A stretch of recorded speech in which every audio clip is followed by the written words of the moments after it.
fé depois desta mensagem. Comecemos. Número 1. A oração que não conecta, o diagnóstico que ninguém te fez.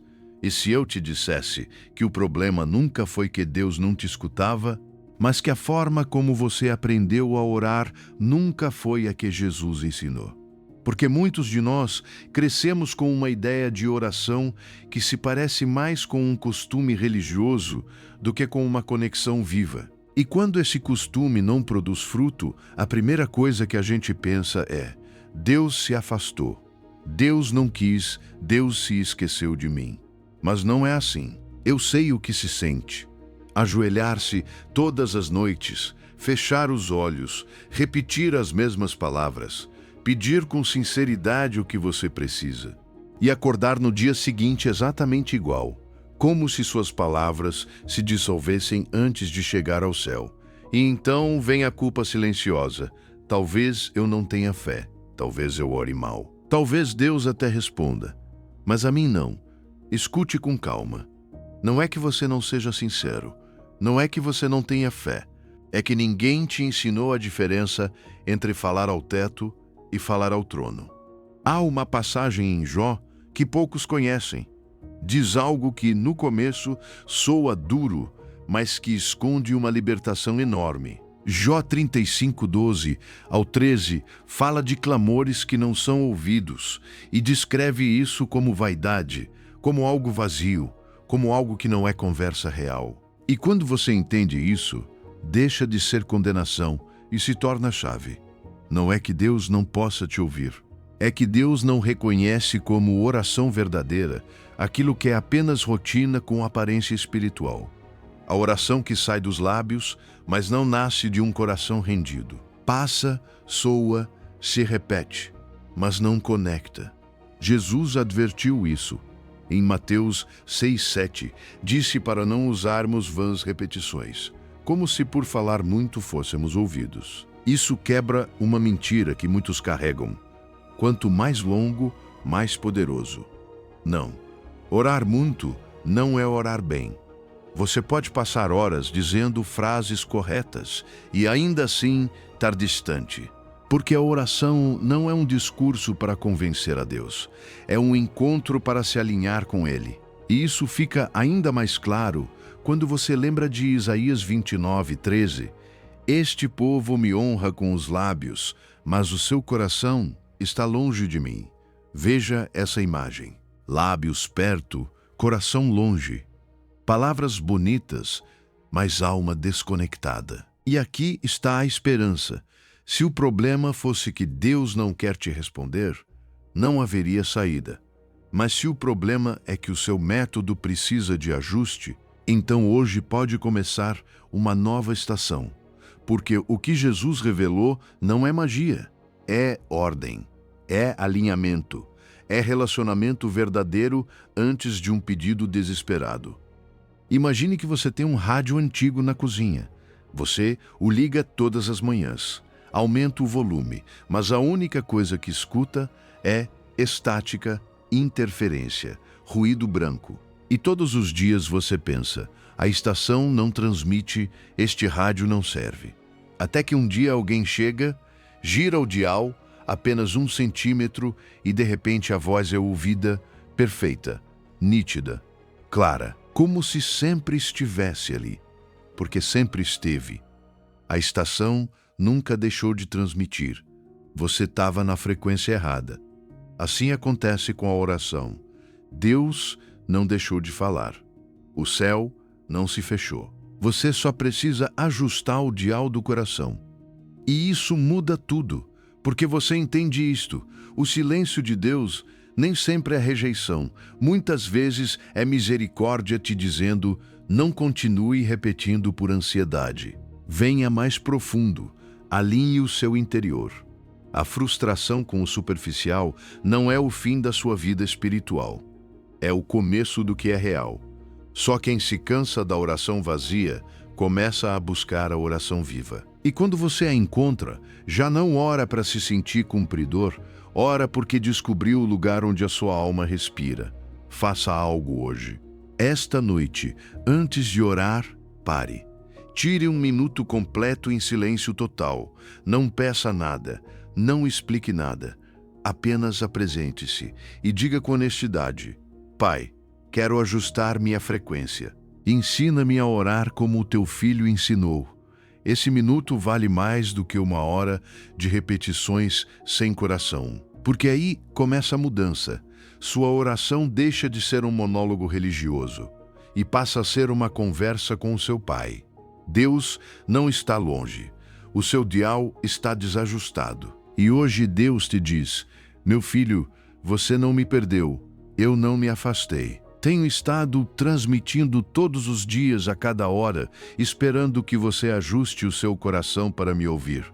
Não te culpo por não saber, mas hoje começa algo novo entre você e eu.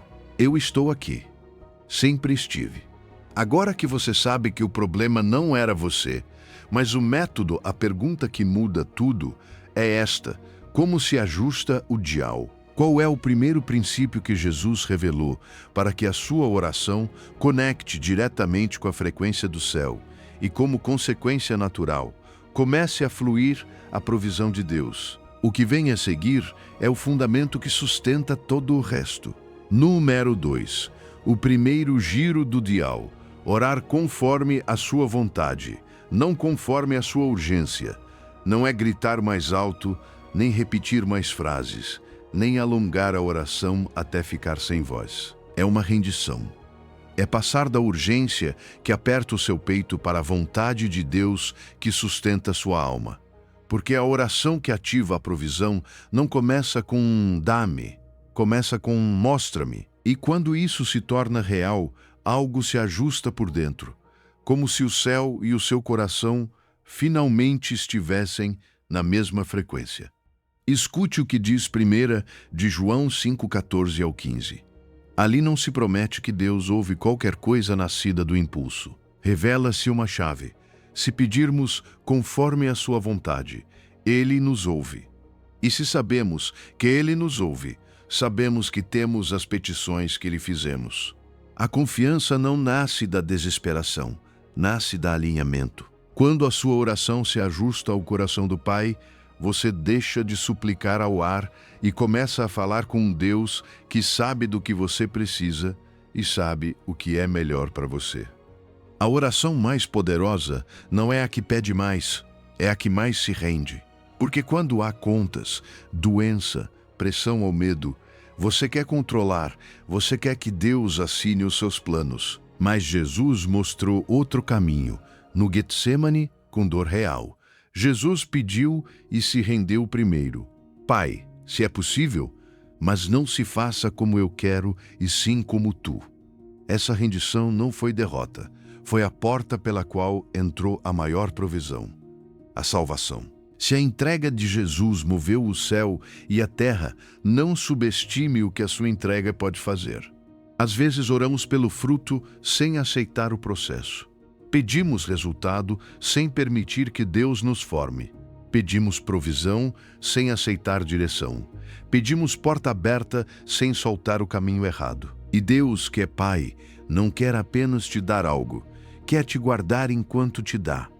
Por isso você sente que Deus tem outro plano. Provérbios 19:21 diz com clareza: muitos são os planos no coração do homem, mas o conselho do Senhor permanecerá. Os seus planos mudam, o conselho dele permanece. Quando você se alinha com o seu conselho, deixa de lutar contra a corrente e começa a fluir. Eu sei que se render parece assustador. Quando a urgência aperta, soltar o controle parece como saltar no vazio. Mas render-se a Deus não é cair no nada, é cair em mãos fiéis. Você não está soltando para perder, está soltando para que Deus assuma o controle. E isso não apaga o seu desejo, purifica-o, porque há orações que nascem da carência e só multiplicam a ansiedade. Mas quando você começa dizendo, mostra-me a tua vontade, a ansiedade diminui, porque a sua alma se coloca debaixo de um abrigo seguro. Imagine que você chega diante de um grande arquiteto com planos desenhados em um guardanapo. Você diz, Construa isto exatamente assim. Ele te olha com ternura e responde: posso fazer melhor. Você me deixa te mostrar. A maioria insiste, porque a urgência nos torna rígidos. E depois nos perguntamos por que tudo racha. Deus não precisa das suas instruções. Precisa da sua confiança. Ele já tem o projeto. A sua parte é soltar o controle. Torne isso prático hoje. Na próxima vez que orar, antes de pedir uma única coisa, diga: Pai, não te trago meus planos, trago-te meu coração aberto. Mostra-me a tua vontade para esta situação. Fique em silêncio por um momento. Depois, a partir dessa rendição, apresente o seu pedido. Você verá que até o que pede muda, porque já não está pedindo a partir do pânico, mas da fé. Solte os seus planos, abrace o projeto dele. Hoje Deus te diz: meu filho, não te peço que renuncies aos teus sonhos, peço que nos entregues, porque quando você solta, eu posso tomar o que você me deu e transformar em algo que você nem imaginava. Confie, eu sei o que faço. E agora que você entende este primeiro princípio, render-se antes de pedir, vem outro giro ainda mais radical. Jesus disse algo em Marcos 11 que muda completamente as regras do jogo. Não se trata de pedir mais, nem de orar mais alto. É algo que a sua mente vai resistir, mas o seu espírito precisa ouvir. No Hémero 3, a linguagem que o céu reconhece: crer antes de ver. Talvez você tenha caminhado um longo trecho pedindo algo que não chega. Talvez seus olhos já tenham se cansado de buscar sinais que não aparecem. E nesse caminho longo, a dúvida começou a sussurrar: e se Deus não vai responder? E se desta vez não é para mim? Eu entendo essa sensação. Caminhar de cabeça baixa, com o coração pesado, enquanto a vida continua exigindo força de você. É exaustivo. Porque você quer crer de verdade, mas as suas circunstâncias gritam o contrário, como se cada conta, cada porta fechada, cada longa espera fosse uma voz dizendo: nada vai mudar. Mas aqui está o que você precisa saber. Assim como no caminho de Emaús, Jesus caminhava junto aos discípulos e eles não o reconheciam, não porque ele estivesse longe, mas porque a tristeza nublava os olhos deles. Assim Deus caminha com você agora mesmo. A resposta não está em outro universo, nem em um futuro inalcançável. Está mais perto do que você pensa. Só que o seu olhar está fixo no chão, e quando a alma olha para o chão por muito tempo, deixa de perceber o companheiro que caminha ao lado. Então Jesus fez algo que mudou tudo para eles.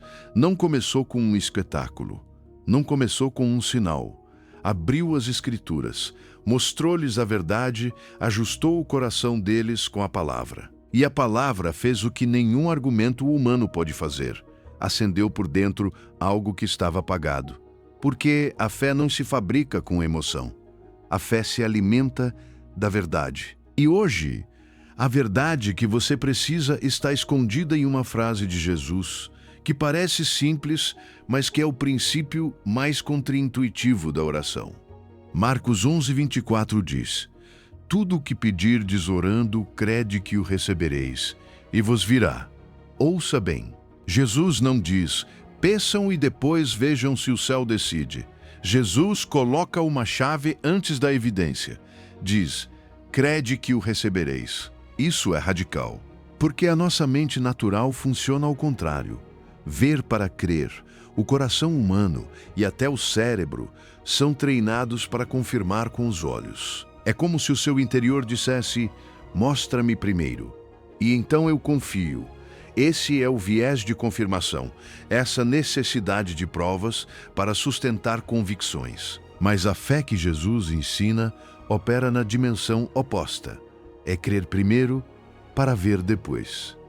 E isso não é auto-engano, não é negar a realidade, é reconhecer que a realidade visível não é a realidade completa.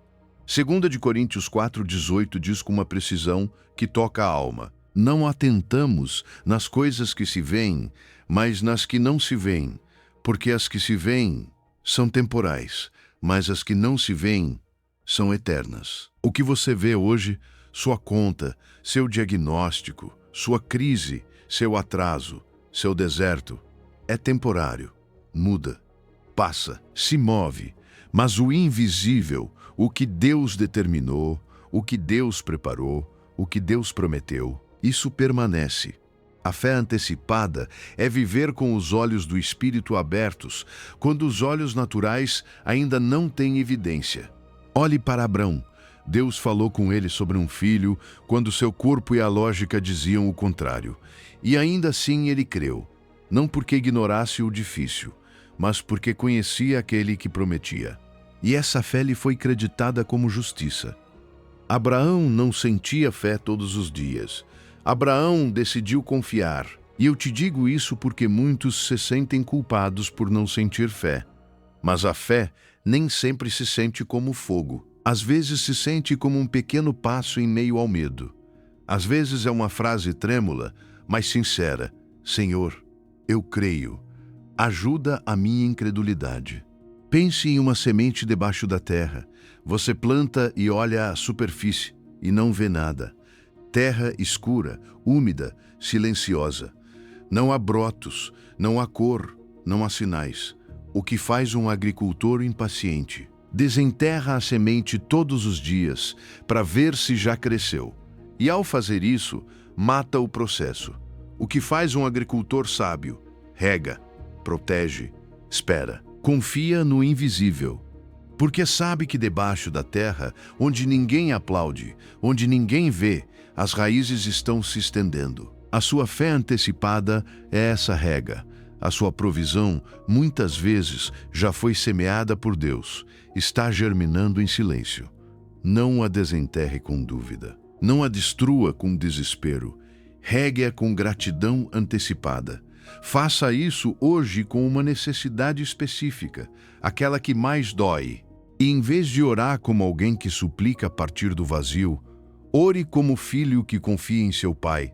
Pai, creio que já providenciaste para isso. Obrigado porque, mesmo que eu não veja, sei que tu já estás operando. Eu recebo a tua provisão no teu tempo, da tua maneira, e não solto a minha confiança. Sinta a diferença. A oração muda de tom. Já não é ansiedade, é certeza. Essa é a linguagem que o céu reconhece. Fé não é ver para crer, é crer para ver. Hoje Deus sussurra para você. O que você pediu já está a caminho. Você não vê porque ainda está debaixo da terra, crescendo no silêncio do meu trabalhar. Mas vai brotar.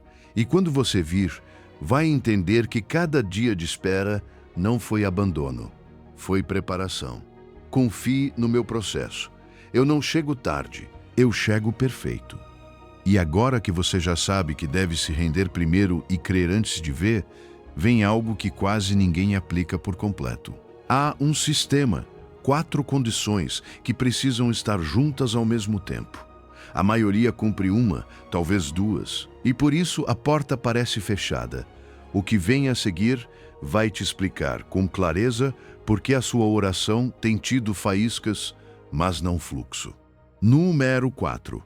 A fechadura de 4 combinações, as condições que quase ninguém cumpre juntas. Quero que você olhe 2 de Crônicas 7,14 como se fosse um plano, como se fosse um mapa de um tesouro escondido na Bíblia que a maioria lê de passagem sem perceber o que tem nas mãos. Deus diz: se o meu povo, que se chama pelo meu nome, se humilhar e orar, e buscar a minha face, e se converter dos seus maus caminhos, então eu ouvirei dos céus, perdoarei os seus pecados e sararei a sua terra. Há uma palavra que conecta tudo e que quase ninguém leva a sério. A palavra não é uma condição solta, não é uma opção, é um sistema completo. Como uma fechadura de combinação que não se abre porque algo está mais ou menos feito, mas porque tudo se encaixa ao mesmo tempo. Vamos começar a descobrir isso juntos. Humilhar-se não é se odiar, não é se sentir menor, não é viver esmagado. Humilhar-se é reconhecer uma verdade que te liberta. O meu controle não é suficiente. A minha força não alcança. O meu plano é limitado. É recolocar Deus no lugar que sempre deveria ocupar. É soltar a postura interna de eu consigo sozinho e trocá-la por eu preciso de ti. E quando esse reconhecimento é genuíno, a sua alma deixa de lutar com o céu. Porque o orgulho espiritual nem sempre se apresenta como arrogância. Às vezes se apresenta como autossuficiência silenciosa. Como esse hábito de carregar tudo e buscar a Deus apenas quando já não resta fôlego. Depois vem orar, mas não como um procedimento. Orar aqui significa dependência real. Significa falar com Deus porque você confia nele, não porque está tentando arrancar uma resposta.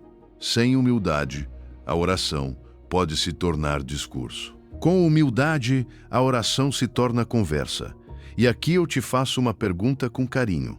A sua oração nasce da paz de um filho ou do pânico de alguém que acha que, se não controlar, tudo desmorona? Porque Deus ouve o coração que se rende, não apenas a boca que fala. Em seguida aparece a frase que separa a maioria: buscar a sua face. Muita gente busca a mão de Deus, busca o que Deus dá, provisão, solução, abertura, cura, socorro. E claro que Deus é bom e dá, mas o texto não diz busquem a minha mão, diz busquem a minha face. Isso é outra coisa. Buscar a sua face é buscar a sua presença, o seu olhar, a sua direção, a sua amizade. É querer a Deus por quem Ele é, não apenas pelo que pode fazer. E aqui está o segredo escondido. A provisão, muitas vezes, chega como efeito secundário da intimidade, não como prêmio à exigência. Quando o seu maior desejo volta a ser Ele, as suas prioridades se alinham e o seu coração deixa de pedir a partir da desesperação. E então vem converter-se dos maus caminhos, o que muitos reduzem a pecados óbvios. Mas Deus vai mais profundo. Há caminhos que parecem normais e ainda assim bloqueiam o seu interior. A preocupação crônica que prega o dia todo que Deus não vai agir. O ressentimento que envenena o seu espírito mesmo quando você sorri por fora. O hábito de falar negativamente, a necessidade de controlar tudo, a vida dupla de confiar com palavras e duvidar com decisões. Converter-se é dar meia volta, é reconhecer isso está me afastando e caminhar na direção oposta. É uma mudança interna que se traduz em hábitos, em linguagem, em atitude. Não se trata de perfeição, trata-se de mudança de direção. Talvez agora você entenda por que sente que faz tudo o possível e ainda assim algo parece travado. É possível orar muito e sem perceber estar buscando apenas a mão e não a face. É possível buscar a presença em momentos, mas se recusar a soltar aquele padrão que você sabe que te destrói por dentro. E não te digo isso para te acusar, te digo para te libertar. Porque quando você descobre qual dial faltava, finalmente pode girá-lo. Tiago 4,10 resume isso como um princípio de vida. Humilhai-vos diante do Senhor, e Ele vos exaltará. A exaltação é obra de Deus. A resposta, a provisão, a porta aberta, a restauração. Isso Ele faz. O seu papel é se posicionar onde pode receber. Não é que Deus não queira te dar, é que Ele não vai te entregar algo que você não está posicionado para sustentar. É como uma porta com vários ferrolhos. Você pode ter 3 abertos, mas se um permanece fechado, a porta não cede. Não por castigo, mas por design. Imagine um cofre antigo. Dentro está o que te falta: direção, paz, provisão, restauração. Você gira um dial e ouve um clique por dentro. Humildade. Gira outro e ouve mais um clique, oração com dependência. Gira outro e o mecanismo responde.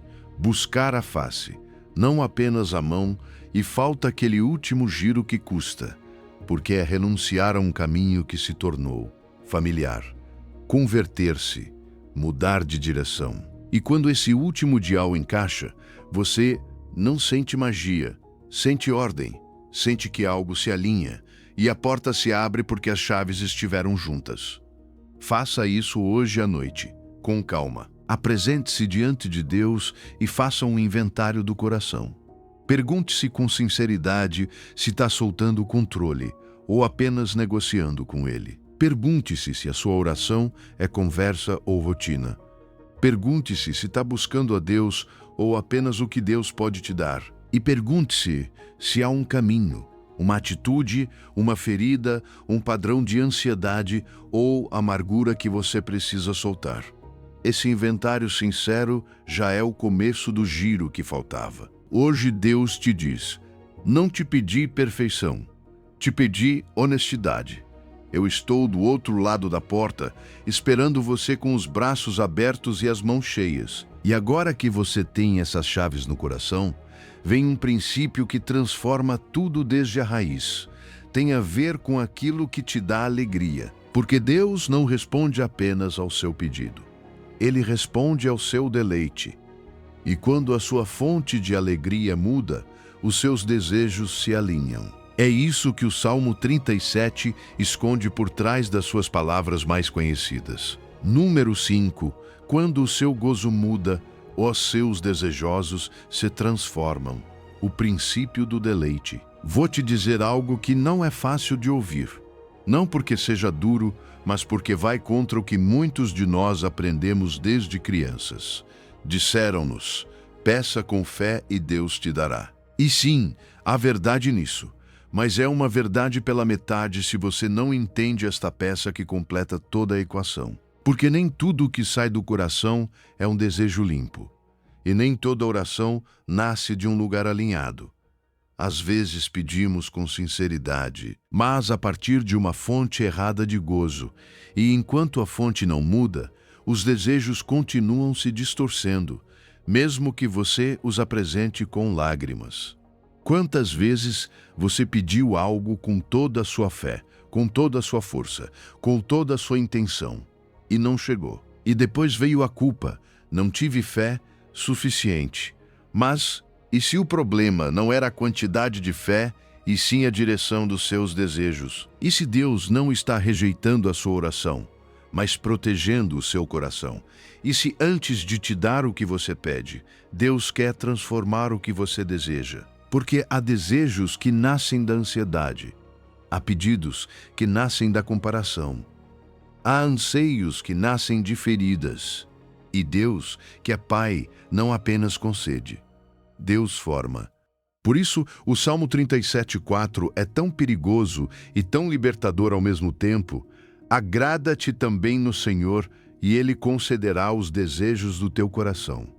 Observe a ordem. Não diz: peça primeiro e depois aprenda a agradecer. Diz: agrada-te primeiro e depois virá a concessão. A ordem importa porque o deleite governa o desejo. Aquilo que te dá gozo se torna a sua bússola. Se o seu deleite está no temporal, os seus desejos apontam para o temporal. Se o seu deleite está na aprovação das pessoas, os seus desejos apontam para a imagem. Se o seu deleite está no controle, os seus desejos apontam para dominar. Mas quando o seu deleite está em Deus, algo é purificado por dentro. Os seus desejos se alinham, se endireitam, tornam-se parecidos com o coração do Pai. E então acontece algo extraordinário. O que você pede coincide com o que Deus já queria te dar, não porque Ele mudou, mas porque você mudou de fonte. Salmo 16:11 confirma: na tua presença há plenitude de alegria, delícias à tua direita, para sempre. Onde está a plenitude? Não no que você recebe, mas na presença dele. E isso te liberta do ciclo de mendigárias emocionais. Porque quando a sua alma acredita que a felicidade está do outro lado da resposta, sempre orará com ansiedade. Mas quando você descobre que a plenitude está na presença, a ansiedade se desfaz. Você continua pedindo, sim, mas já não pede como alguém vazio. Pede como alguém acompanhado. Imagine limalhas de ferro sobre um papel Cada limalha aponta para um lado diferente. Caos. Assim estão os nossos desejos quando temos muitas fontes de gozo competindo entre si.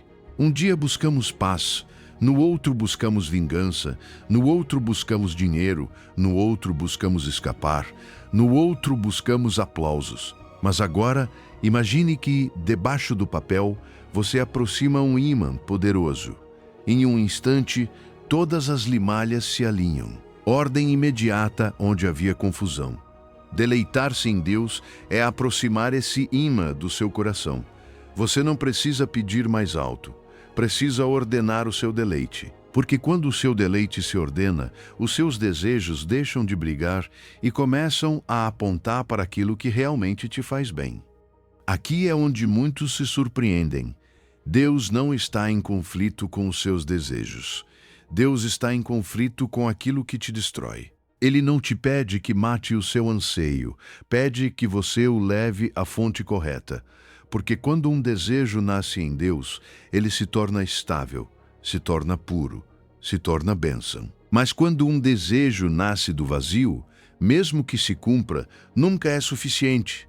Por isso há pessoas que recebem o que pediam e continuam tristes. E há pessoas que ainda não receberam, e mesmo assim têm paz. A diferença não é a circunstância, é a fonte do gozo. Torne isso prático amanhã. Ao acordar, antes de tocar no celular, antes de entrar no ruído, dedique 5 minutos para se deleitar em Deus. Não peça nada, apenas reconheça quem Ele é. Pai, hoje quero desfrutar que Tu és o meu Deus, hoje venho estar contigo. Fique ali, respire, agradeça e então, só depois, apresente o seu pedido. Você vai perceber que o seu tom muda. O que você pede muda, porque o deleite reorganiza o coração. E eu te digo isso com ternura, porque sei que às vezes alguém sente: meus desejos nunca são corretos diante de Deus. Não se desespere. Isso não significa que Deus te rejeita, significa que Deus está te treinando. Deus está te levando da oração de carência para a oração de comunhão, da oração ansiosa para a oração confiante, da oração de dá-me para a oração de tu és suficiente, e a partir da tua suficiência, coloco as minhas necessidades nas tuas mãos. Hoje Deus te diz: meu filho, você não tem ideia de quanto eu desejo te dar, mas preciso que primeiro você me deseje.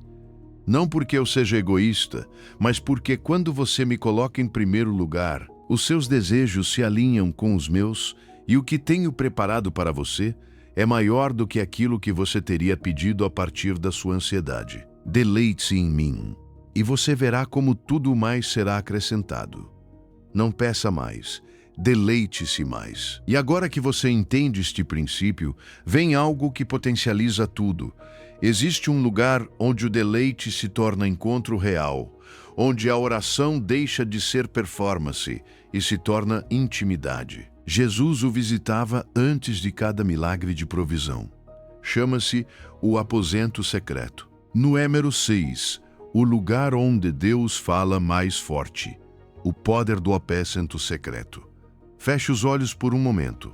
Se puder, imagine um quarto pequeno, silencioso. Não precisa ser perfeito nem bonito.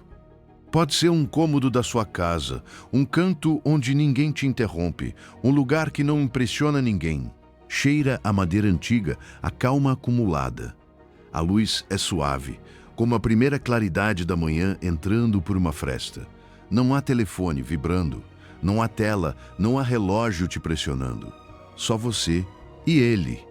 E esse silêncio não parece vazio, parece cheio, como se o ar estivesse carregado de presença. Assim é o aposento secreto, o lugar onde Deus fala mais forte, justamente porque o mundo finalmente se cala. Jesus vivia ali, e isso é importante, porque se alguém podia fazer coisas sem parar, era ele. Mas antes de alimentar a multidão, antes de decisões que mudavam destinos, antes de momentos em que a provisão iria explodir em público, Jesus se retirava, se apartava, fechava a porta para o ruído e falava com seu pai. O que as pessoas viram como milagre foi a consequência de uma conversa que ninguém viu. A provisão pública sempre foi precedida por intimidade privada. Antes de o pão se multiplicar em mãos visíveis, primeiro se multiplicava a comunhão em um lugar invisível. Mateus 6,6 diz: Mas tu, quando orares, entra no teu aposento, e fechada a porta, ora a teu pai que está em secreto. E teu pai que vem em secreto te recompensará em público. Ouça a sequência. Entra, fecha, ora. São ações deliberadas. Jesus não te convidou para uma oração acidental. Te convidou para um encontro. E quando diz teu pai que vem em secreto, está revelando algo precioso.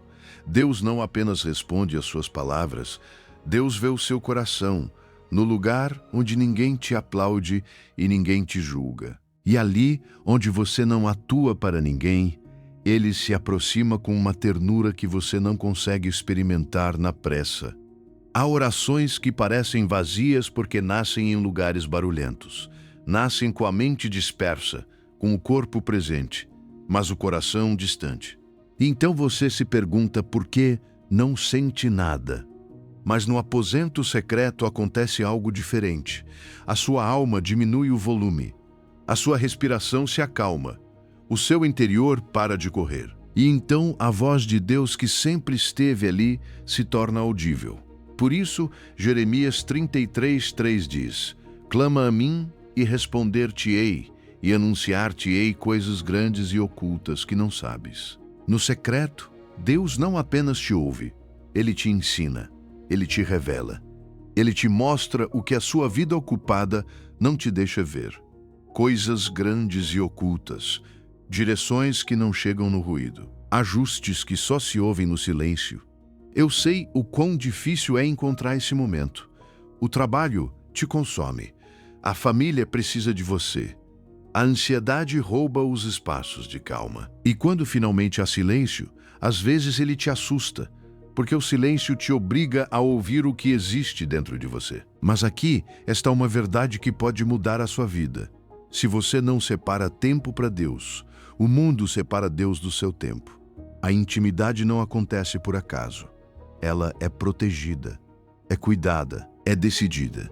E não porque Deus seja exigente, mas porque você é humano e o ruído te rouba o mais importante sem pedir permissão.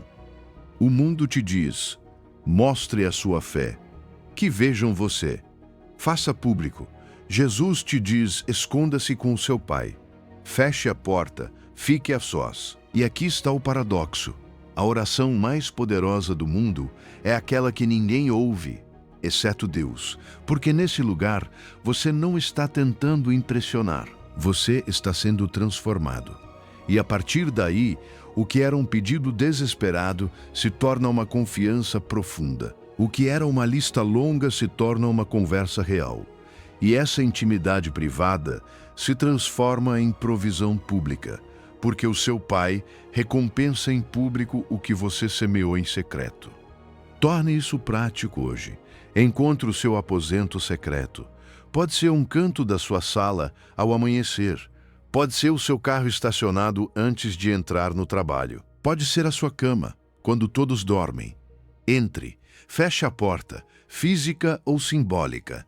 Desligue o que te interrompe. Coloque a mão sobre o peito e diga algo simples, sem discurso. Pai, aqui estou. Sem máscaras, sem agenda, sem atuação. Só eu e tu. E fique um minuto real. Não para pedir, mas para estar. Você vai sentir a diferença, porque o coração reconhece quando finalmente parou de correr. Hoje Deus te diz: esperei tanto por este momento. Enquanto todos te procuram para te exigir, eu te procuro para te amar. Venha ao lugar secreto. Não preciso de palavras perfeitas. Não preciso de um roteiro ensaiado. Só preciso que você esteja. E quando você estiver, a minha voz será mais forte do que os seus medos. A minha paz será mais profunda do que a sua ansiedade. A minha presença será mais real do que a sua escassez. No secreto com Deus nasce o visível diante do mundo. Mas antes de que a provisão flua livremente, há algo que precisamos olhar com honestidade. Porque existem obstruções silenciosas, áreas não rendidas, coisas que não se percebem por fora, mas bloqueiam por dentro. E se não as identificarmos, tudo o que você aprendeu ficará pela metade. No Emero 7, o que bloqueia o que Deus quer te dar? A obstrução silenciosa. Há algo sobre o qual precisamos falar. E quero que você escute com calma, sem medo, sem aquela voz de culpa que às vezes entra na mente quando alguém menciona bloqueios. Não te digo isso para te condenar. Te digo para te libertar. Porque sim, existe um princípio bíblico que muitos preferem evitar. Há áreas na vida que atuam como uma obstrução silenciosa no canal da provisão. Nem sempre são quedas escandalosas. Nem sempre é algo dramático. Às vezes são coisas pequenas, repetidas, escondidas, e por isso mesmo, mais perigosas. Porque se tornam normais, e ninguém as confronta. Você pode ser uma boa pessoa, amar sua família, ir à igreja, ler a Bíblia, até servir e ainda assim ter uma área não rendida que Deus está esperando que você entregue. Não porque ele seja punitivo, mas porque ele é bom. Um pai sábio não coloca algo poderoso em mãos que ainda não estão prontas para sustentá-lo. Não abre uma porta para um lugar onde o seu coração ainda se machucaria. Às vezes, Deus não está te dizendo não.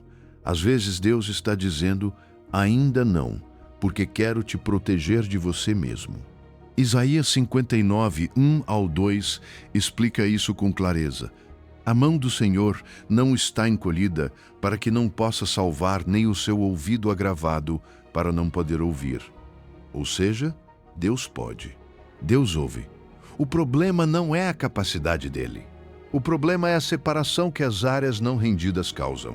Isso é forte, mas também é cheio de esperança. Porque se o problema fosse falta de poder divino, não haveria saída.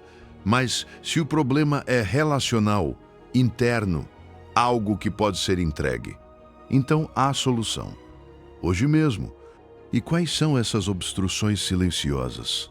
A religião costuma falar apenas de pecados visíveis, mas os bloqueios mais comuns são pecados emocionais, atitudes internas que ninguém vê, mas Deus vê. A preocupação crônica que no fundo diz: Deus não vai agir, melhor eu mesmo resolver.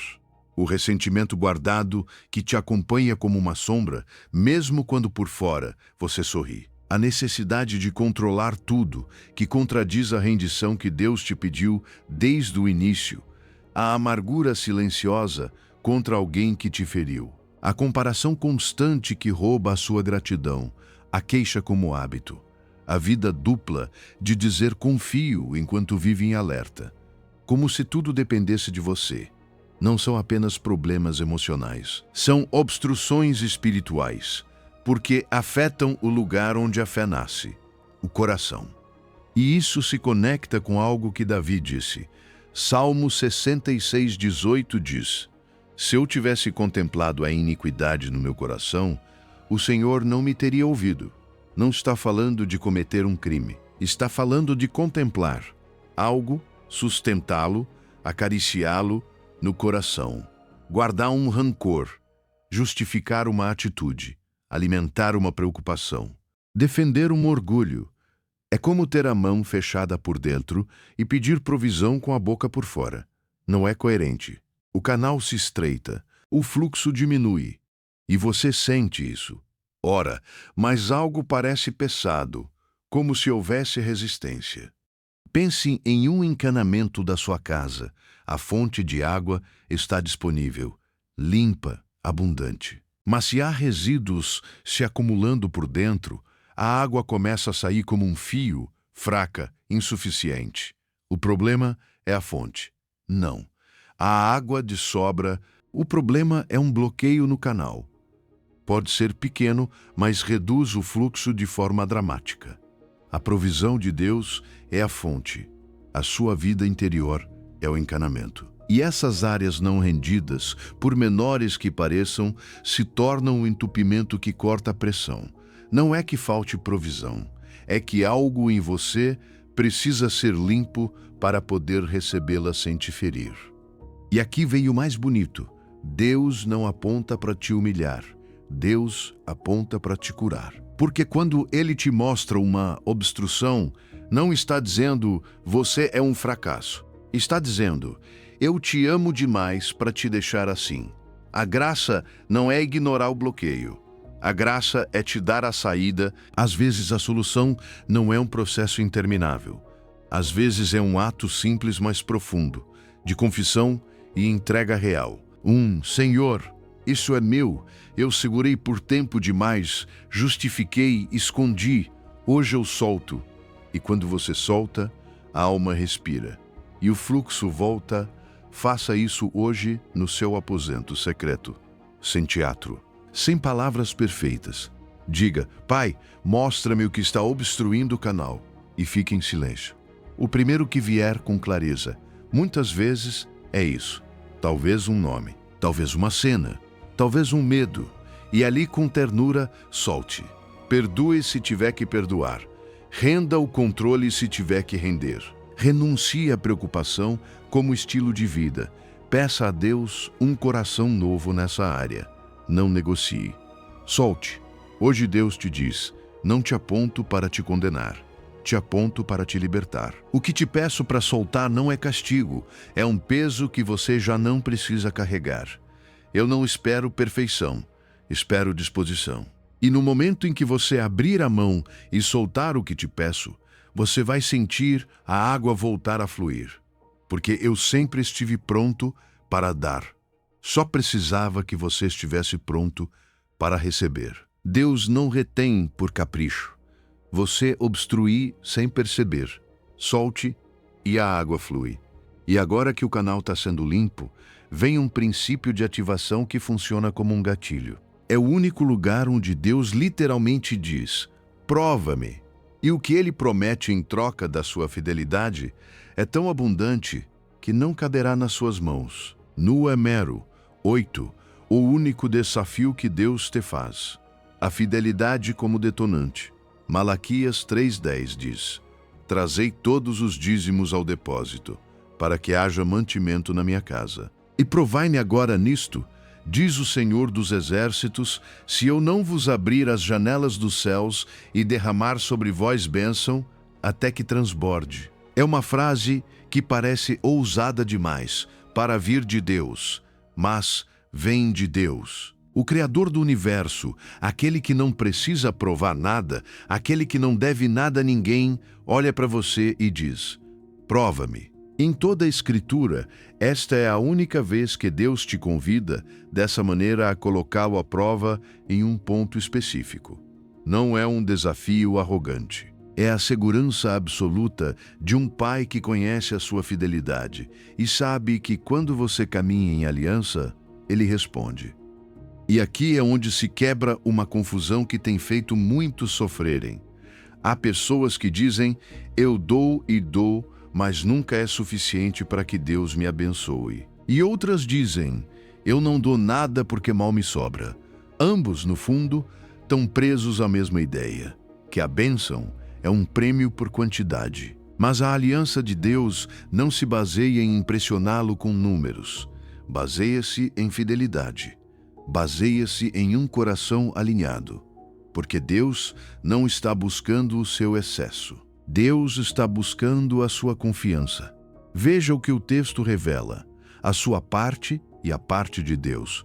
A sua parte é fidelidade com o que você já tem. Trazer o que pertence a Deus, não como perda, mas como reconhecimento. Tudo o que tenho vem de ti. E atenção, isso não se reduz a dinheiro. A fidelidade é mais ampla e mais profunda.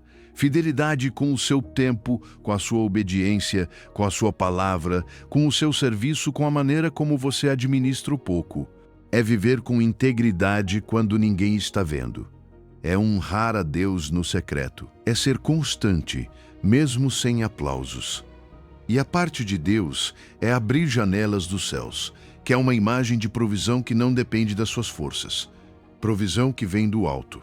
Provisão que você não controla. Provisão que você não produz.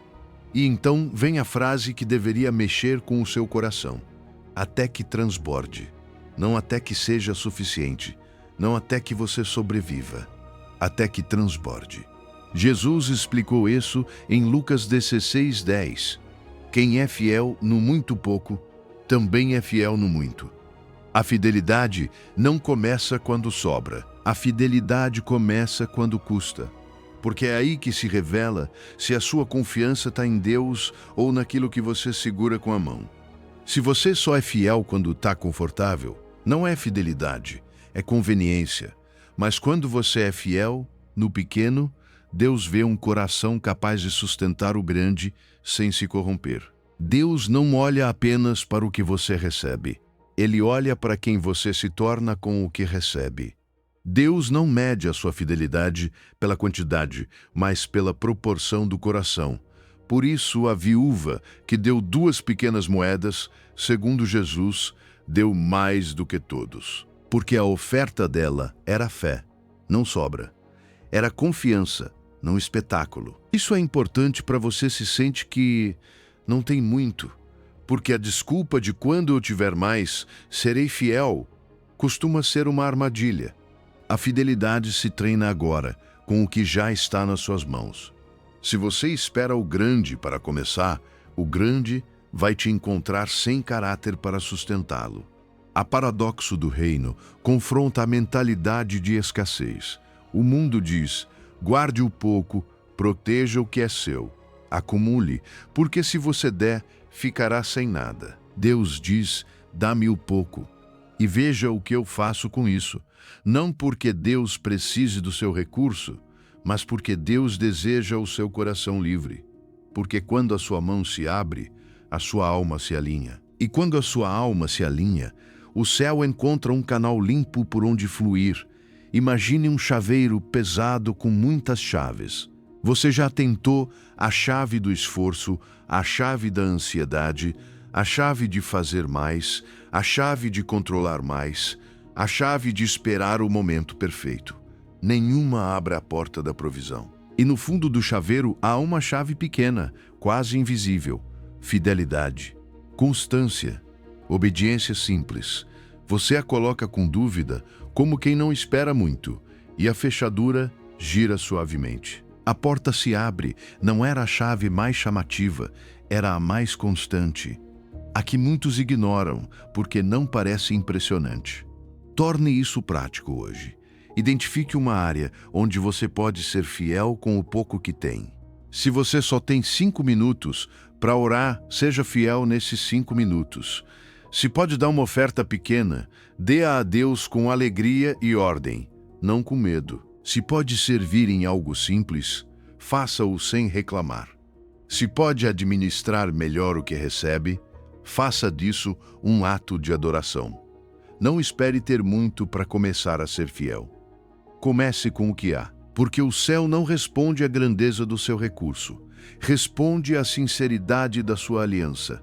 Hoje Deus sussurra para você, não te peço o que você não tem, te peço o que você tem, por menor que seja.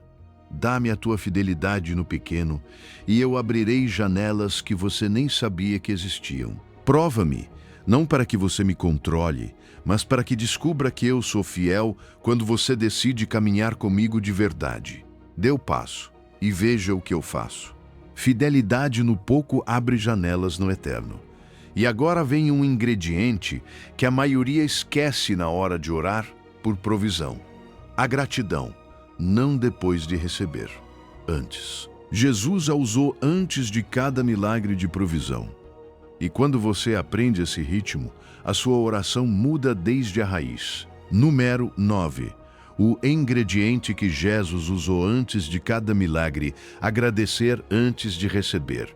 Quero que você abra Filipenses 4:6-7 como se fosse um plano de construção espiritual. Porque ali não há apenas consolo.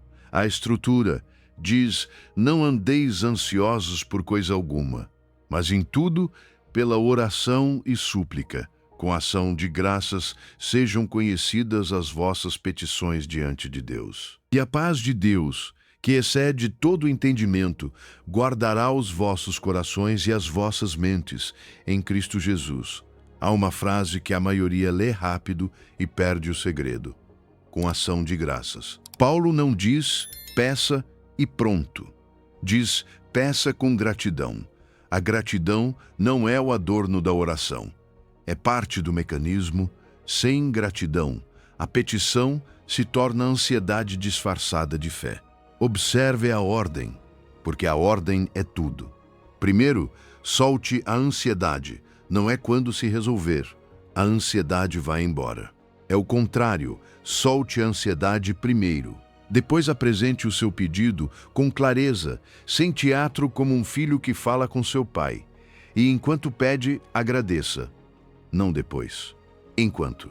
E então, como resultado, não como prêmio tardio, a paz de Deus guarda o seu coração e a sua mente. Percebe? A paz não chega quando aparece o dinheiro, quando o corpo é curado, quando a circunstância muda. A paz chega quando a sua postura muda. A paz chega quando você agradece no meio do pedido, porque a gratidão te tira do modo sobrevivência e te coloca no modo confiança. Por isso, Colossenses 4:2 repete: perseverai na oração, vigiando nela com ação de graças. É como se Paulo dissesse: não pare de vigiar, mas que a sua vigilância não seja medo, que seja gratidão. Porque há pessoas que vigiam orando, mas vigiam a partir da angústia. Estão despertas, sim, mas como quem treme na noite esperando o pior. A gratidão muda essa vigilância. Mantém você desperto, mas com esperança. Mantém você firme, mas com descanso interior. O mundo diz, agradeça quando receber. Deus diz, agradeça antes de receber. Parece lógico, quase absurdo, se você olhar apenas com olhos humanos. Como agradecer por algo que você ainda não tem? Mas foi exatamente isso que Jesus fez. Antes de multiplicar os pães, Jesus tomou o pouco e deu graças.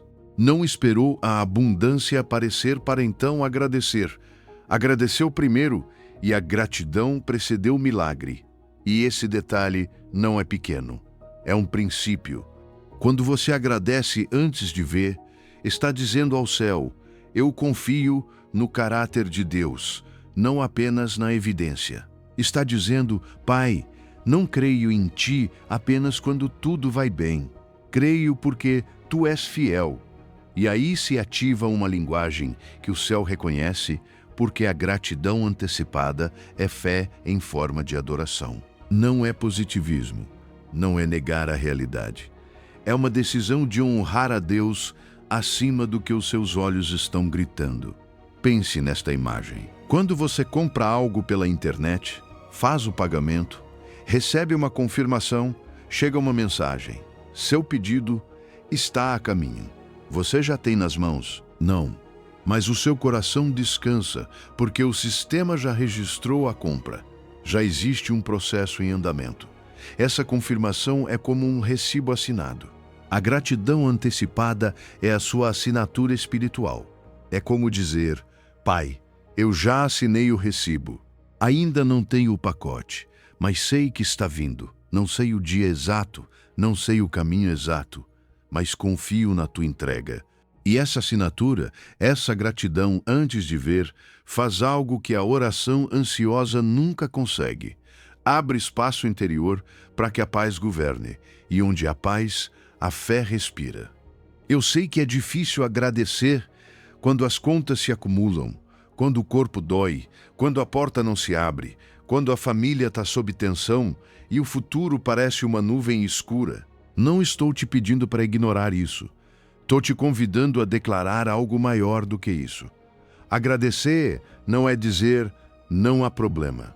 Agradecer é dizer, há problema sim, mas o meu Deus continua sendo Deus. É afirmar que o seu Pai não perdeu o controle. É lembrar que a sua necessidade não é maior do que a provisão dele. Esta noite, antes de pedir qualquer coisa, pare e encontre 3 coisas concretas pelas quais você possa agradecer. Não 3 coisas religiosas, genéricas. 3 coisas reais.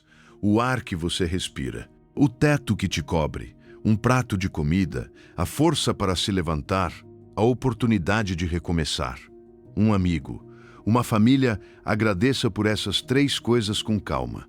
E só depois apresente a sua necessidade. Mas apresente a sua necessidade com gratidão, não com angústia. Diga assim: Pai, obrigado pelo que já me deste. E também te apresento isto que eu preciso. Confio em ti. Obrigado porque estás agindo mesmo que eu ainda não veja. Sinta a diferença. A oração deixa de ser uma lista desesperada e se torna confiança viva. Deus te diz: meu filho, quando você agradece antes de receber, está me dizendo que confia em mim mais do que no que os seus olhos veem. E essa confiança me agrada, não porque você me manipule com gratidão, mas porque a sua gratidão mostra que o seu coração está no lugar certo. Agradeça e veja o que eu faço.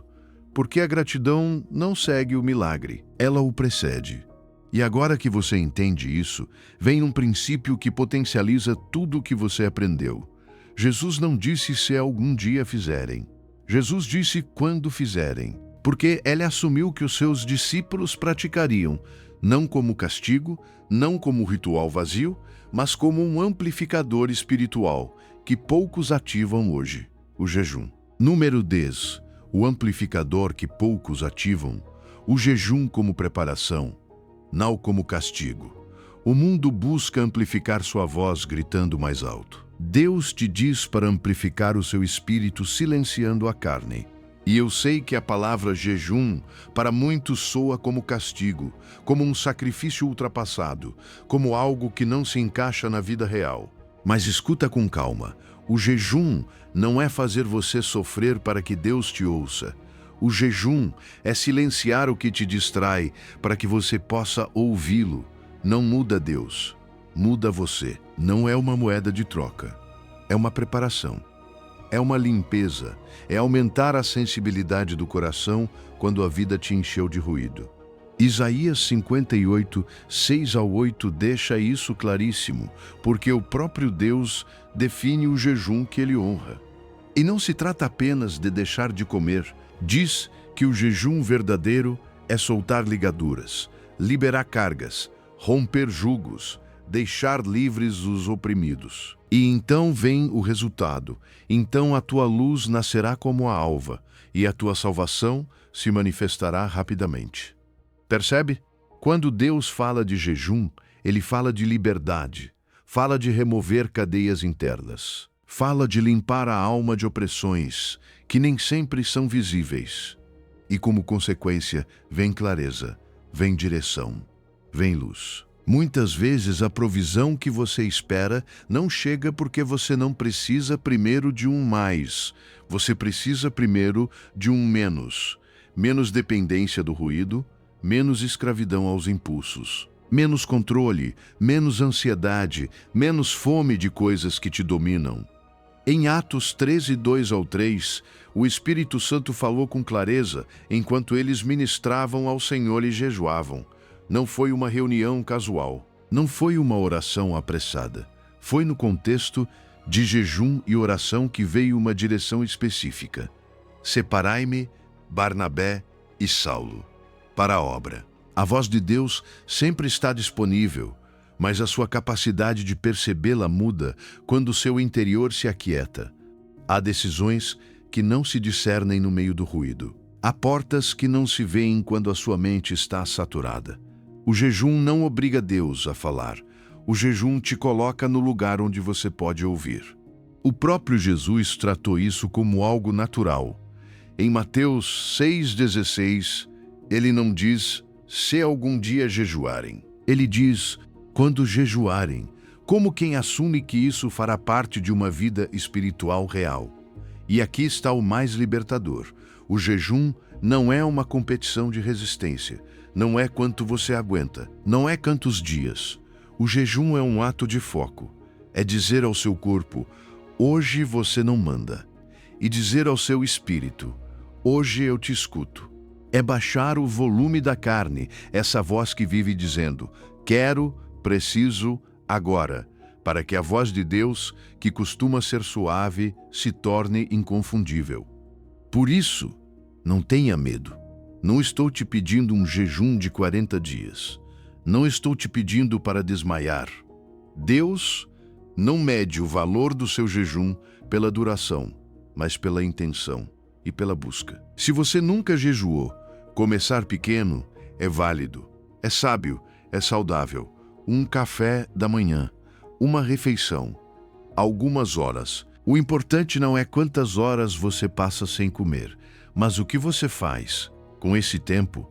Porque se você apenas deixa de comer, mas continua preso ao celular, ao estresse, à reclamação, você não está elevando o seu espírito, só está pulando uma refeição. O jejum funciona quando você o transforma em encontro.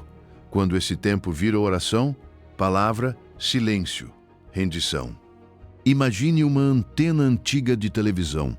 O sinal chega, mas a imagem sai com interferência borrada. Não é que o sinal seja ruim, é que a antena está baixa, cercada de obstáculos. Agora imagine que você levanta essa antena 1 metro, só 1 metro, e de repente a imagem fica nítida. O som melhora, tudo se torna claro. O jejum é elevar a sua antena espiritual. Deus nunca transmite com interferência.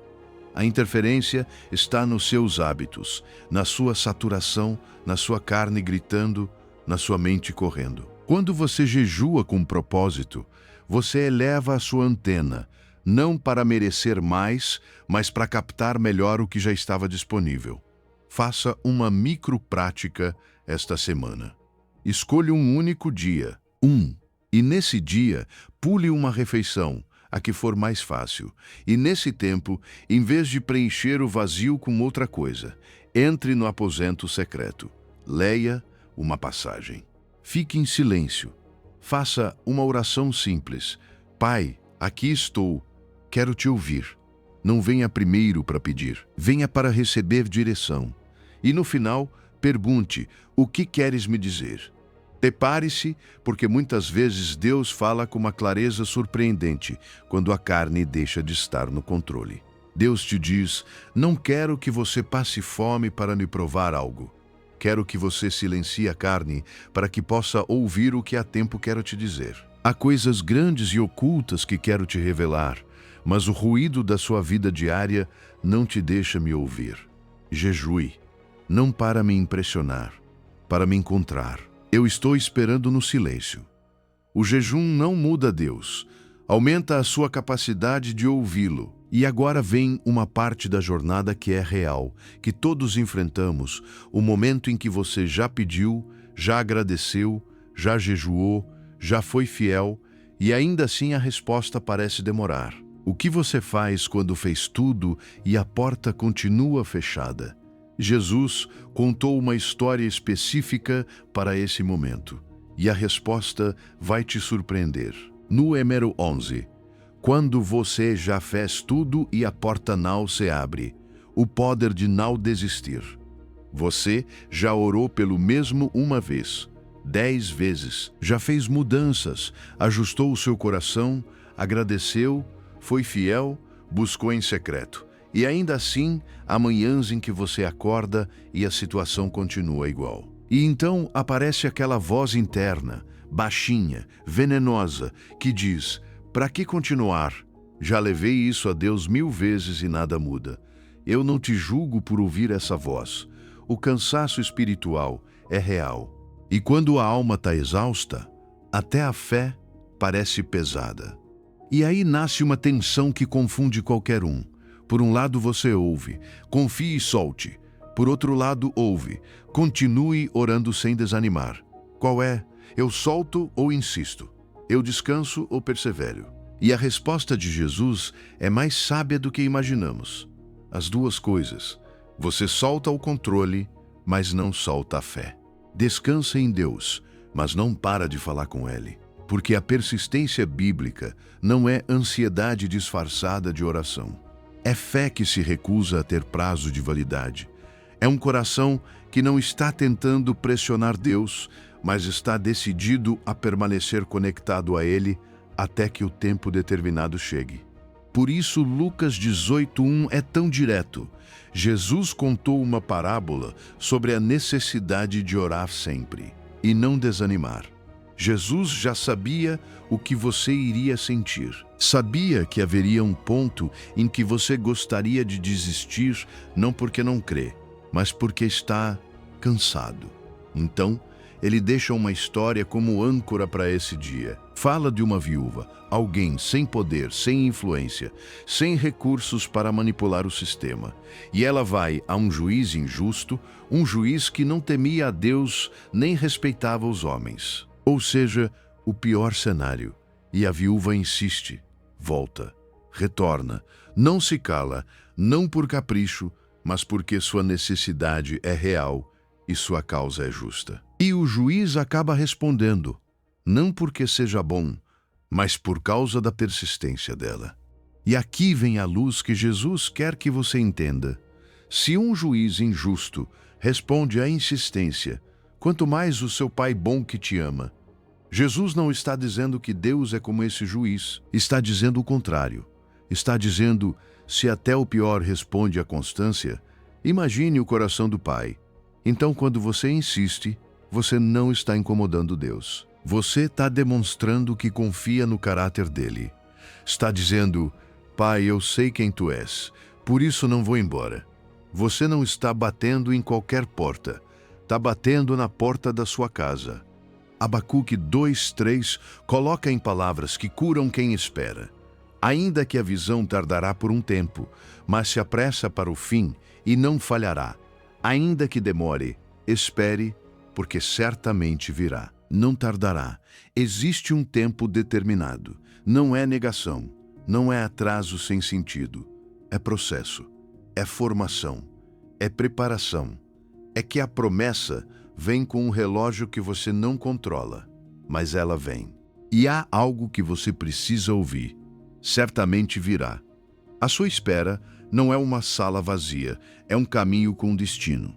Agora, aqui está a diferença que muda a sua vida de oração.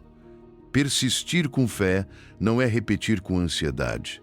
A ansiedade repete porque tem medo. A fé persiste porque tem convicção. A viúva não ia tremendo como quem mendiga. Ia com determinação, como quem sabe que tem direito à justiça.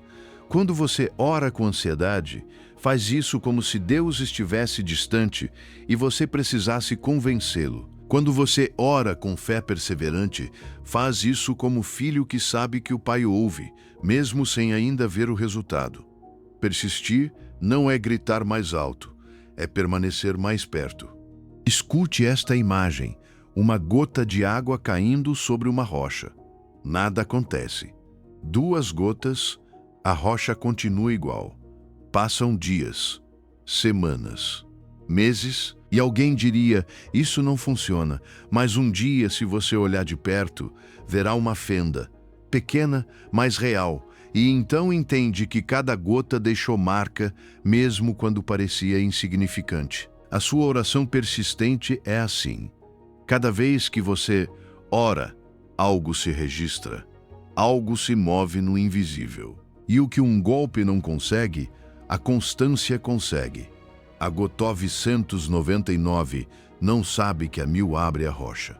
Por isso, desistir agora pode ser desistir a um passo da resposta. Faça isso hoje com aquele pedido que você já estava prestes a abandonar. Ore mais uma vez, mas não com cansaço, com determinação. Diga, Pai, eu descanso em Ti, mas não solto a minha fé. A minha fé não tem prazo de validade. Continuo crendo no Teu tempo. E marque o dia de hoje no seu coração. Este foi o dia em que você decidiu não desistir. Hoje Deus te diz, não ignorei nenhuma das suas orações. Cada palavra chegou até mim. Cada lágrima foi registrada. Cada noite em que você orou achando que ninguém ouvia, eu estava ali.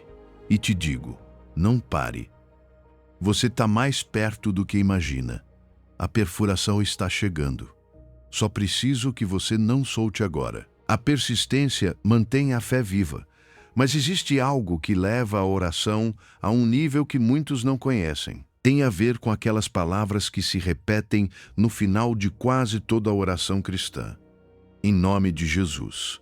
4 palavras que a boca diz com facilidade, mas que poucos realmente entendem. E quando você entender a autoridade com que ora vai mudar para sempre, no emero dose. O que realmente significa orar em seu nome? Autoridade, não fórmula. As 4 palavras mais repetidas na oração cristã também são as menos compreendidas. Em nome de Jesus. São ditas no final como quem coloca um ponto, como quem sela um papel por costume. E talvez você mesmo já tenha sentido isso. Você diz, mas algo por dentro continua igual, como se fosse uma frase bonita que não muda nada. Escute com atenção, porque isso muda tudo. Você não está repetindo uma fórmula, está pronunciando uma credencial. E quando entende o que isso realmente significa, sua postura espiritual deixa de ser de mendigo e se torna a de um embaixador do reino. Jesus disse isso de uma forma tão forte que parece impossível. João 16, 23 ao 24. Tudo quanto pedirdes ao Pai em meu nome, Ele vos dará. Até agora nada pedistes em meu nome. Pedi e recebereis, para que a vossa alegria seja completa. Pare nessa frase. Até agora nada. Os discípulos tinham caminhado com ele, tinham visto milagres, tinham orado, tinham pedido coisas, e Jesus diz que nada haviam pedido em seu nome. Não porque não dissessem palavras, mas porque não entendiam o que isso significava. E hoje acontece o mesmo. Há milhões de orações terminando com a frase correta, mas com a postura errada. Na cultura bíblica, agir em nome de alguém significava representar essa pessoa com autoridade delegada. Não era um adorno, era uma autorização legal. Um embaixador não fala em nome próprio. Ele não chega diante da corte dizendo, vim ver se podem me fazer um favor. Ele chega com respaldo, com selo, com autoridade. Quando um embaixador falava em nome do rei, por trás de cada palavra estava o trono. Orar em nome de Jesus significa se aproximar do Pai com a representação autorizada do Filho. É dizer, Pai, não venho pelos meus méritos, não venho pela minha justiça, não venho pela minha capacidade. Venho em Cristo, venho alinhado ao seu caráter, à sua vontade, aos seus interesses. E por quê? Ele me enviou, tenho acesso para apresentar este pedido. E aqui está o ponto que você precisa gravar no coração. Você não está pedindo um favor. Está apresentando as credenciais do rei. Isso não te torna arrogante, te torna consciente, porque muita gente ora com uma mistura de fé e vergonha, como se estivesse incomodando Deus, como se tivesse que justificar por que merece ser ouvido. Mas quando você ora em nome de Jesus, você não se apresenta por conta própria. Você se apresenta com a obra de Cristo como sua entrada. Você não mendiga a partir da culpa. Você se aproxima com reverência, sim, mas com segurança de filho. Agora, escute isto, porque é um detalhe que protege a sua vida espiritual. O nome sem relacionamento é som vazio. Há pessoas que pensam que, em nome de Jesus, funciona como um amuleto, como uma chave mágica que abre qualquer porta automaticamente. Mas o reino não funciona com magia, funciona com autoridade e relacionamento. Há um trecho onde alguns homens tentaram usar o nome de Jesus sem conhecê-lo, como se fosse uma ferramenta emprestada. E o mundo espiritual os expôs, porque o nome não é uma palavra poderosa por si só, mas a autoridade do rei respaldando quem realmente lhe pertence.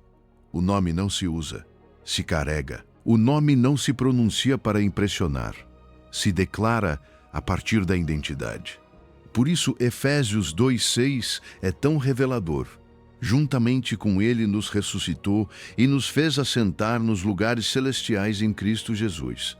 Isso muda como você se vê quando ora. Você não está no chão olhando para cima. suplicando de longe. Você está unido a Cristo. Espiritualmente, você está assentado com Ele. Isso significa acesso, posição, herança. E a partir dessa posição, quando você diz em nome de Jesus, o céu reconhece suas credenciais, porque reconhece Cristo em você.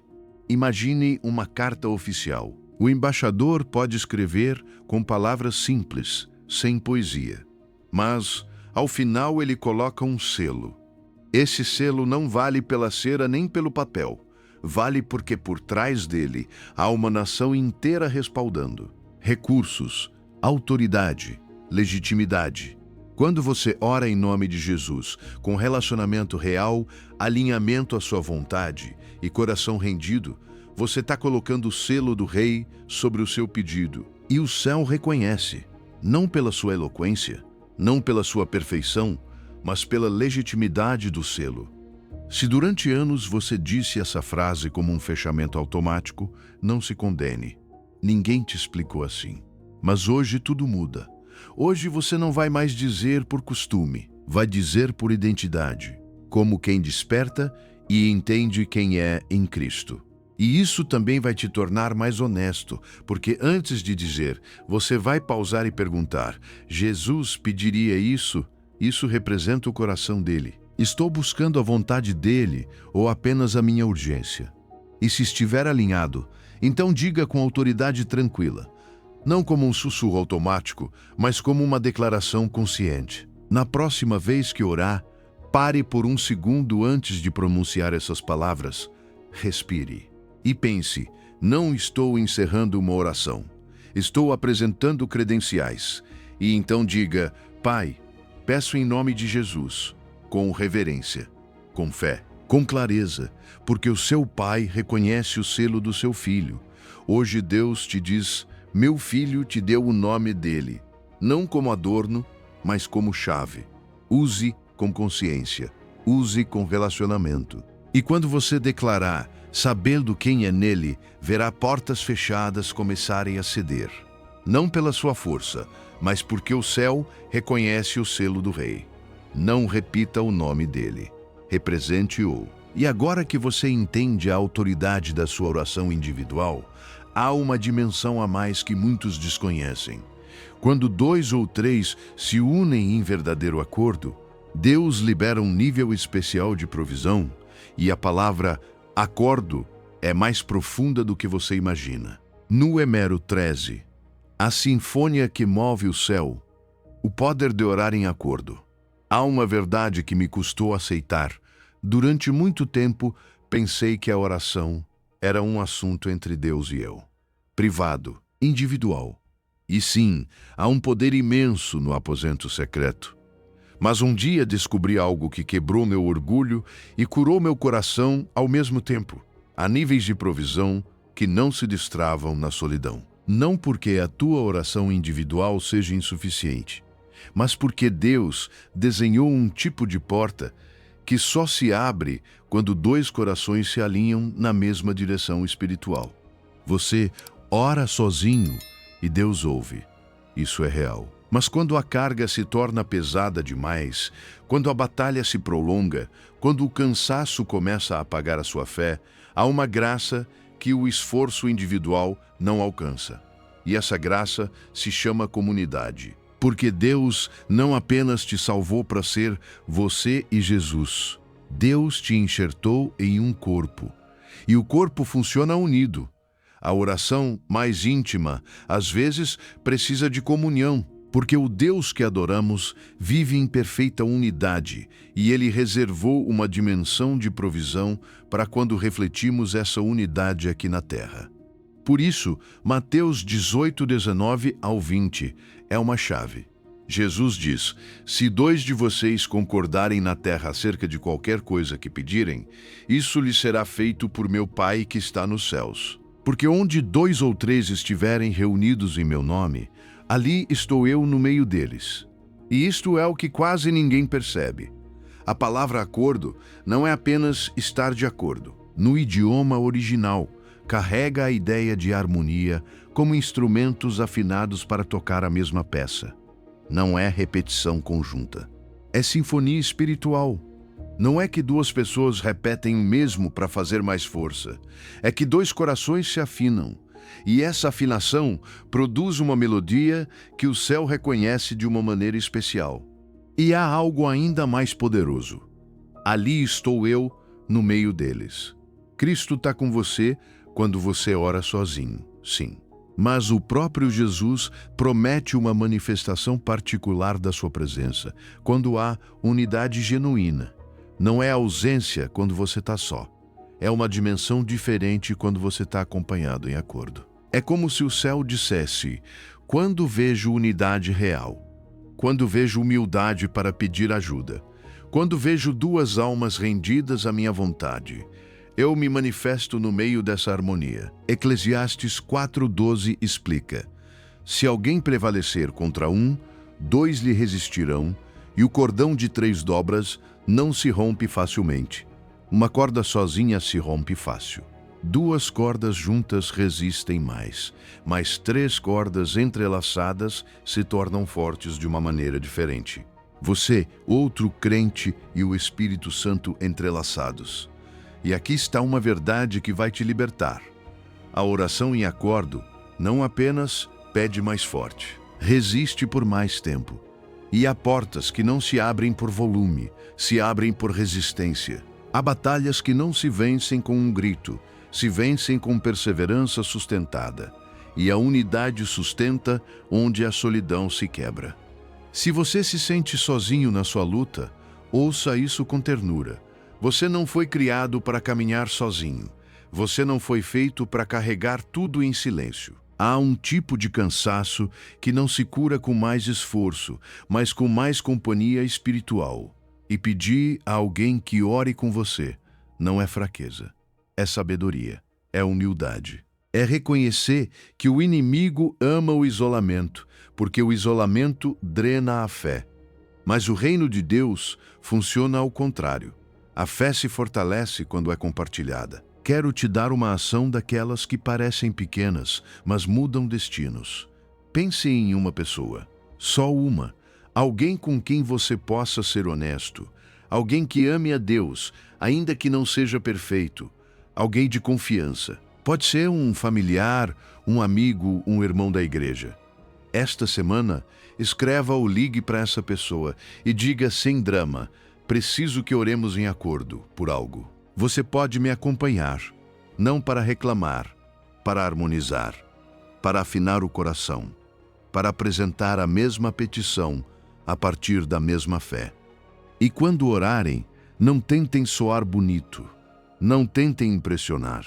O que move o céu não é a eloquência, é o acordo, é a unidade, é a humildade de dizer: Pai, aqui estamos. É quando 2 corações deixam de competir, deixam de controlar e se rendem na mesma direção.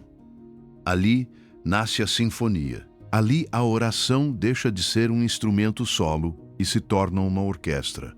Imagine 3 cordas nas suas mãos. Puxe uma, ela se rompe. Uma, 2, resistem mais, mas ainda são vulneráveis. Agora entrelace 3, uma sobre a outra, e puxe com força. Elas não cedem. O trançado multiplica o que cada corda sozinha não conseguiria. Assim se torna a sua oração, quando se entrelaça com a de outro crente e com o Espírito de Deus no meio. Não se trata de ser mais por ser mais. Trata-se de ser um. A oração em sinfonia libera o que o solo não alcança. Hoje Deus te diz: não te desenhei para lutar sozinho. Há batalhas que você vence em secreto e há batalhas que você vence em acordo. Procure alguém, afine-se junto. E quando seus corações se harmonizarem diante de mim, você verá a minha presença se manifestar de uma forma que não experimentou orando sozinho. E agora que você entende o poder do acordo, vem um princípio que desafia a lógica humana, porque há um momento em que Deus te pede para soltar o pouco quando o pouco parece tudo, que você semeia quando o terreno parece seco. Esse ato de fé, aparentemente ilógico, ativa uma provisão extraordinária que Deus reserva para aqueles que confiam mais no céu do que nas próprias mãos. No Número 14, A fé que desafia a lógica, semear quando você não tem semente. Vou falar de algo sensível, porque há pessoas ouvindo isso que contam cada moeda, que olham para a geladeira e sentem um nó na garganta que não sabem como vão chegar ao fim do mês. E a última coisa que eu quero é que você sinta pressão ou culpa, como se Deus estivesse te pedindo para ficar sem comer para provar sua fé. Não é isso. Deus não se alegra no seu sofrimento. Deus não te ama pelo que você entrega. Ele te ama porque você é dele. Mas existe sim um princípio do reino que parece loucura para a mente humana e ainda assim está por trás de alguns dos maiores milagres de provisão na Bíblia, a fé que se atreve a semear no meio da escassez. A lógica humana diz: quando você não tem o suficiente, guarde o pouco. Proteja o que é seu. Acumule, caso amanhã seja pior. A economia do céu diz algo que te sacode. Quando menos você tem, mais poder tem a sua semente. Por quê? Porque dar quando você não tem não é um ato financeiro. É um ato espiritual. É uma declaração. Você está dizendo ao céu: minha fonte não é o meu bolso. Minha fonte é o meu Deus. E essa declaração corta pela raiz o espírito de escassez, esse medo que te faz viver agarrado ao pouco, como se fosse a sua salvação. Porque o pouco não é a sua salvação. Deus é. Gênesis 26:12 conta algo que, em termos humanos, é irracional. Isaque semeou naquela terra e colheu naquele mesmo ano 100 por 1. E o Senhor o abençoou. Onde ele semeou? Em tempo de fome, em um contexto adverso, quando a lógica dizia: não arrisque, não gaste, não solte. Mas Isaque semeou. E o resultado não foi um pouquinho melhor. Foi 100 por 1, não o dobro, não o triplo, 100 vezes. No pior ano, ele colheu o que parecia impossível. Por quê? Porque Isaque não estava semeando apenas na terra. Estava semeando na fidelidade de Deus. Sua semente foi fé materializada. E Deus respaldou essa fé com provisão sobrenatural. E não foi um caso isolado. Pense na viúva de Sarepta. Ela tinha farinha para uma única refeição. Depois disso, não havia plano B, e chega o profeta e pede primeiro. Parece injusto se você olhar com olhos naturais, mas ali estava o ponto. Não era Deus tirando o pão dela, era Deus oferecendo uma fonte. A viúva podia se apegar ao último e morrer lentamente no medo, ou podia soltá-lo como um ato profético e ver o céu abrir um rio onde antes havia apenas um vaso quase vazio. E a Bíblia diz que a farinha não acabou e o azeite não diminuiu. Quando ela soltou o último, Deus transformou sua casa em um lugar de provisão contínua. Não porque ela comprou o milagre, mas porque rompeu o acordo com o medo. 2 Coríntios 9:6 declara como princípio: quem semeia pouco, também colherá pouco. E quem semeia com generosidade também colherá. Isso não é uma fórmula de manipulação. Não é dou para que Deus me deva. Não. É uma lei de colheita espiritual. O que você solta abre espaço. O que você retém por medo estreita o seu próprio canal. E aqui há algo profundo. Às vezes não é a quantidade da semente, é a qualidade da fé com que você a solta. Para Deus, uma semente pequena liberada com grande confiança pode ser mais poderosa do que uma semente grande liberada com orgulho. Imagine o deserto, areia quente, sol que queima, garganta seca, e alguém te diz: cave aqui. Você olha o chão e pensa: não tem nada, é só poeira. Cavar parece loucura, porque você está gastando energia, quando já está fraco. Mas você cava um pouco e continua, só areia. Continua, e quando está prestes a desistir, você sente umidade, depois um fio de água, depois um brotar. A fonte sempre esteve ali, debaixo da areia mais seca. O que faltava era cavar o suficiente para alcançá-la. Semear na escassez é cavar um poço no deserto. Parece lógico até que a água brote. E quando brota, você entende, a fonte nunca faltou. O seu medo estava dizendo que faltava. E aqui vem a parte prática, porque isso não é para te pressionar, mas para te despertar. Não estou te dizendo, dê o que você não tem.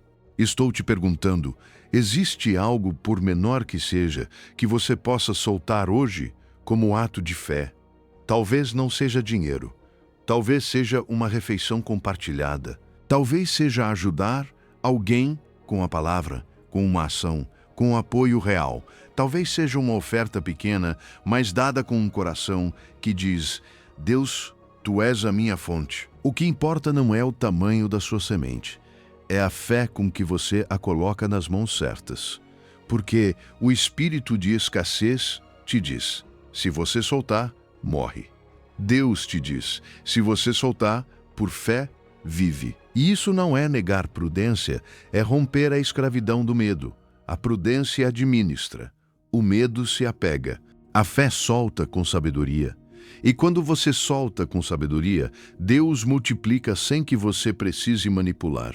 Deus te sussurra, eu sei que é difícil soltar, mas eu te criei para viver pela fé, não por cálculos.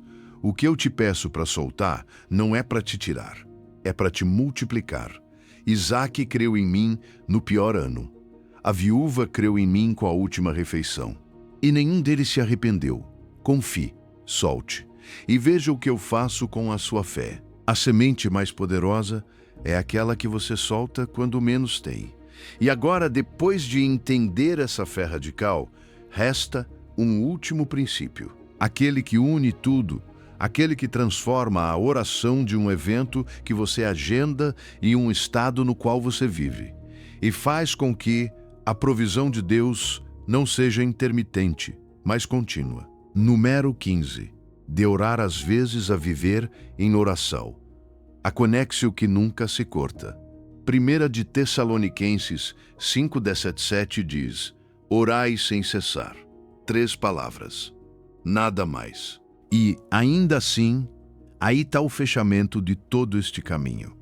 Porque se a oração se torna apenas um botão de emergência, a provisão de Deus se sente como uma visita ocasional. Mas quando a oração se torna um estado, um modo de viver, o canal permanece aberto, não por esforço humano, mas por conexão constante. Orai sem cessar não é um peso novo, é um convite para respirar com Deus. Quando Paulo diz sem cessar, ele não está te pedindo para viver de joelhos, desconectado das suas responsabilidades. Ele está revelando um ritmo interno.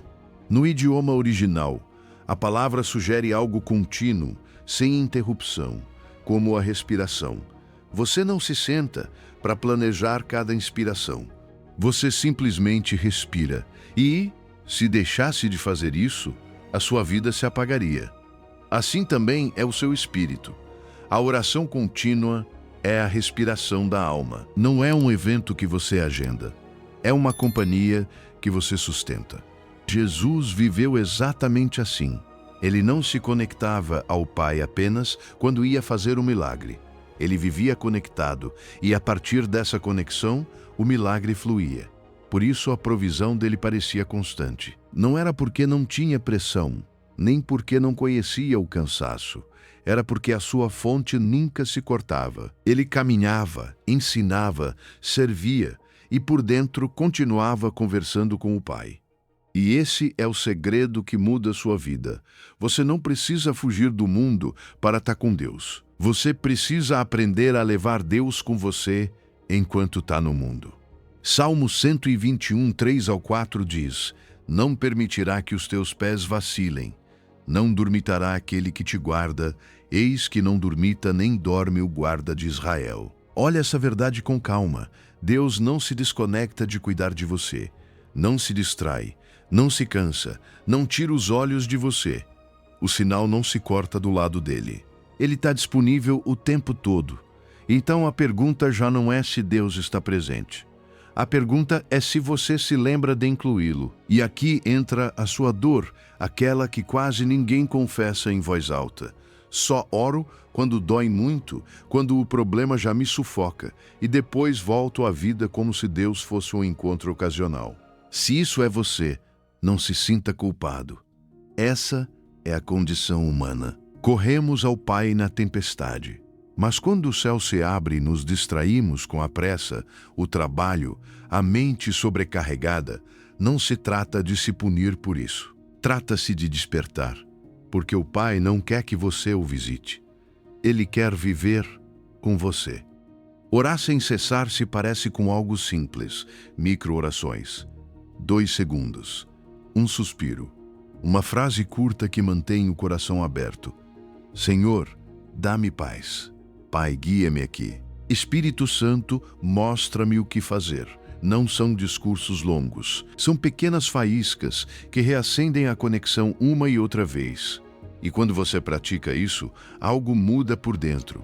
A ansiedade diminui, a fé se estabiliza, a mente deixa de lutar sozinha. Você começa a caminhar acompanhado, e a provisão deixa de parecer um milagre raro para se tornar uma consequência natural de viver perto de Deus. A sua vida de oração pode ser como um riacho que aparece só quando chove. Em crise, corre com força, mas quando o perigo passa, seca.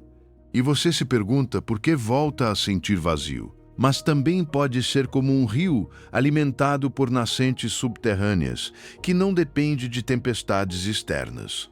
Flui em dias bons e dias difíceis. Esse rio não se mantém por emoção, se mantém por hábito santo, por conexão, por presença. E a esse rio, Deus confia mais, porque onde há constância, há espaço para que Ele forme, guie, corrija, proveja, cure e fortaleça. Hoje, escolha uma âncora, não um plano complicado. Um momento da sua rotina que já existe e que você vai redimir. Quando lavar as mãos, quando acender a luz, quando tomar o primeiro gole de água. E cada vez que isso acontecer, diga por dentro: Pai, estou contigo. Nada mais. Essa frase é pequena, mas é uma porta. E se você abrir muitas vezes ao dia, a sua alma começa a viver com a porta aberta. Com o tempo, já não será um lembrete forçado. Será natural. Será a sua respiração. E agora escute este sussurro com atenção. Hoje Deus te diz que não quer a sua oração como um dever, nem como costume, nem como último recurso. Ele quer o seu coração como lar. Quer ser o primeiro pensamento, quando você abre os olhos, e o último quando os fecha. Quer estar na sua manhã, nas suas decisões, nas suas conversas, nos seus silêncios. Porque onde há conexão permanente, há provisão permanente. Não porque você merece, mas porque quando você permanece, tudo flui. Você percorreu um caminho que poucos percorrem por completo. Viu chaves, princípios, ajustes do coração. Mas o fechamento real é este. A oração não termina quando você diz amém. A oração continua quando você caminha, continua quando você trabalha, continua quando algo te preocupa. E se hoje você decidir viver em oração, o que você ouviu não ficará como uma emoção passageira. Vai se tornar uma nova forma de viver. Uma vida onde o céu não parece distante, porque você já não volta a se desconectar. Quero que você fique com estas verdades finais, porque não são teoria. São sabedoria viva. A oração que ativa a provisão não começa pedindo, começa se rendendo e agradecendo. A fé antecipada, crer antes de ver, é o idioma que o céu reconhece. E a provisão contínua responde à conexão contínua. Orar sem cessar é a chave da provisão permanente. Se você chegou até este ponto da mensagem, é porque o seu coração tem fome de algo real, não de religião vazia, não de fórmulas mágicas, mas de uma conexão verdadeira com o seu Pai Celestial. E quero que você saiba isto: se você ouviu tudo, Deus tem algo mais para você. Não apenas a provisão que você pediu, mas uma relação de oração que transformará cada área da sua vida. Se esta mensagem transformou a sua forma de ver a oração, compartilhe-a com alguém que precise ouvi-la. Talvez você conheça alguém que esteja frustrado com sua vida de oração. Talvez alguém que esteja prestes a desistir, seja você quem abra essa porta para eles. E se ainda não se inscreveu, junte-se a esta família para continuar recebendo palavras que alimentam o espírito. E escreva nos comentários: hoje aprendo a orar como Jesus ensinou e minha provisão se ativa no nome de Cristo. Que a sua declaração pública seja o seu primeiro ato de fé depois desta mensagem. Lembre-se disso. A oração correta não pede mais, alinha-se melhor. Que o Deus que ouve em secreto e recompensa em público abra hoje as janelas do céu sobre a sua vida. Que a sua oração nunca mais seja a mesma. E que a provisão que Ele preparou desde antes de você pedir se manifeste em cada área que você precisa. Em o nome poderoso de Jesus. Amém.